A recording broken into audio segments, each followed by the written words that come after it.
సమరం చిన్నారి ఛానల్ ప్రేక్షకులకు స్వాగతం. హాయ్ పిల్లలు, ఎలా ఉన్నారు?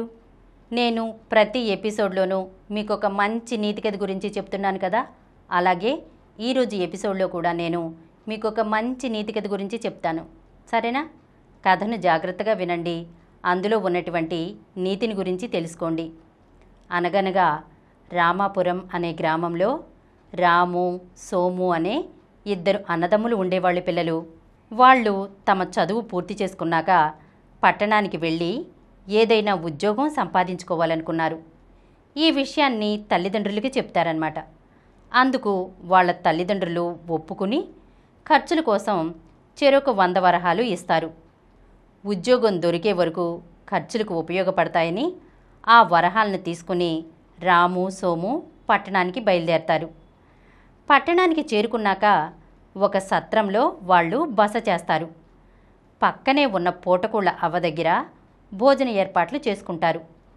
అప్పటికే సత్రంలో బస చేసి ఉన్న రంగడు వీళ్లను గమనించి మాటలు కలిపి విషయం రాబడతాడనమాట. పట్టణంలో ఉద్యోగం అంటే మాటలు కాదు, తీరా వచ్చిన ఆ జీతంతో అరకడుపు కూడా నిండదు. మీ వద్ద ఉన్న 100 వరహాలు నాకివ్వండి, వారంలో మీకు 200 చేసి ఇస్తాను. మా యజమానికి పట్టణంలో చాలా వ్యాపారాలు ఉన్నాయి, ఆయన వద్ద వారానికి ధనాన్ని రెట్టింపు చేసే పథకాలు ఎన్నో ఉన్నాయి అని నమ్మబలుగుతాడనమాట. ఆ మాటలను రాము నమ్మలేదు. సోము మాత్రం ఆశతో ఆ మాటలు నమ్మేస్తాడు. అది చూసి రాము, నాకు తెలిసి ధనం సంపాదించాలంటే కష్టపడటం ఒక్కటే మార్గం, శ్రమ లేనిదే ధనం ఉత్పత్తి కాదు అంటాడు. అన్నింటినీ అనుమానంతో చూడకూడదు, ధైర్యే సాసే లక్ష్మి అన్నారు కదా అని తన వద్ద ఉన్న ధనాన్ని రంగడి చేతిలో పెడతాడు సోము. వారం రోజులు సత్రంలో కాలు మీద కాలు వేసుకుని గడుపుతాడు. వారం కాగానే రంగడు వచ్చి సోము చేతిలో 200 పెట్టాడు. సోము ఆనందానికి అంతులేదు. ఆ ఆనందాన్ని పసిగట్టిన రంగడు, దీనికే సంతోషపడితే ఎలా, ముందుంది ఇంకా రెట్టింపు ఆదాయం, ఈ 200 ఇచ్చావంటే పై వారానికి 400 వస్తుంది, శ్రమలేని ఆదాయం పొందుతూ ఉండవచ్చు అంటాడు. సోము సులువుగా వచ్చే ఆదాయానికి ఆకర్షితుడై సరే అంటాడు. రాము మాత్రం ఒక ధనవంతుడి ఇంట తోటమాలిగా పనికి కుదురుతాడనమాట.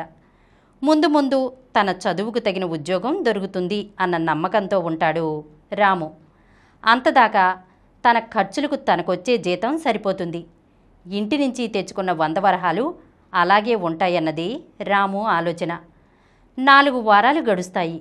రంగడు క్రమం తప్పక డబ్బు తెచ్చి ఇవ్వడం, మళ్ళీ ఆ డబ్బు రెట్టింపు చేస్తానని తీసుకుపోవడం జరుగుతుంది. 5వ వారం రంగడి జాడలేదు.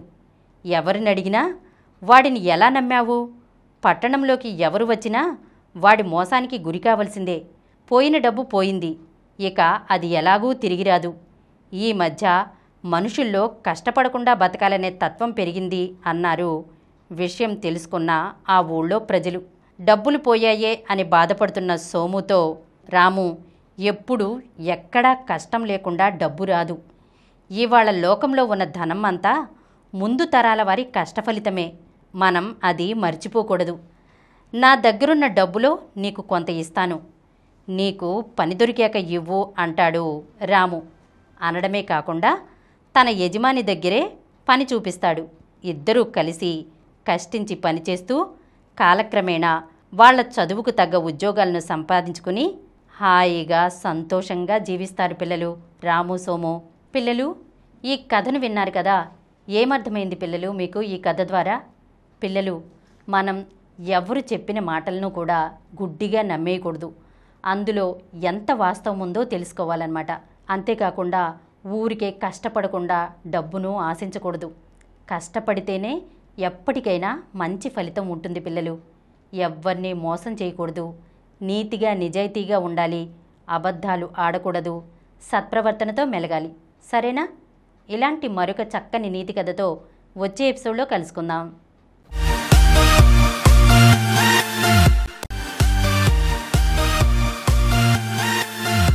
ఈ కార్యక్రమం మీకు ఎంతో నచ్చింది కదా. ఇటువంటి మరిన్ని వీడియోల కోసం అనతి కాలంలోనే 20 కోట్లకు పైగా వ్యూస్ సాధించిన సమరం ఛానల్ సమర్పించు సమరం చిన్నారి ఛానల్కు సబ్స్క్రైబ్ చేయండి, లైక్ చేయండి, మీ ఫ్రెండ్స్కి షేర్ చేయండి. అలాగే ప్రక్కనున్న గంట సింబల్ని ప్రెస్ చేయడం మర్చిపోకండి.